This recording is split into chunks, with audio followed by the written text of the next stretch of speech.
చాలా మంది చెప్పినారు చంద్రచూడ్ చీఫ్ జస్టిస్ గా వారి తండ్రి చీఫ్ జస్టిస్ గా ఈ ఏదైతే క్రీమీ లేయర్ అని చెప్పి 2 రిజర్వేషన్స్ తర్వాత రిజర్వేషన్స్ ఉండొద్దని చెప్పి ఏదైతే చంద్రచూడ్ గారు స్టేట్మెంట్ ఇచ్చారో వారికి యాక్చువల్లీ వర్తిస్తుంది. వారి నాన్నగారు 11 సంవత్సరాలు సుప్రీంకోర్టు జడ్జి గా ఉన్నప్పుడు మళ్ళీ సుప్రీంకోర్టు జడ్జి ఎట్లా అవుతాడు? వాళ్ళ కుల వివక్ష ఏదైతే ఆయన దాంట్లో ఉందో అది జడ్జిమెంట్ లో మనకు స్పష్టంగా కనబడుతుంది. మనము దీన్ని వ్యతిరేకించే అవసరం ఉన్నది. లేకుంటే ఈ ఆర్టికల్ 341 ఏదైతే మార్చిందో సుప్రీంకోర్టు దాని వలన ఫ్యూచర్ లో మన రిజర్వేషన్స్ అన్ని కూడా పోయే అవకాశం ఉంది.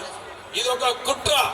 ఈ కుట్ర వలన ఎట్లాంటి రిజర్వేషన్స్ తీసేయాలి, ఈ క్రీమీ లేయర్ ఇంట్రొడ్యూస్ చేసి మళ్ళా ఫ్యూచర్ లో ఈ క్రీమీ లేయర్ తర్వాత రిజర్వేషన్స్ కూడా తొలగించాలని చెప్పి ఈ కుట్ర వేసిన జడ్జిమెంట్ లో మనమందరం కూడా వ్యతిరేకిస్తున్నాము.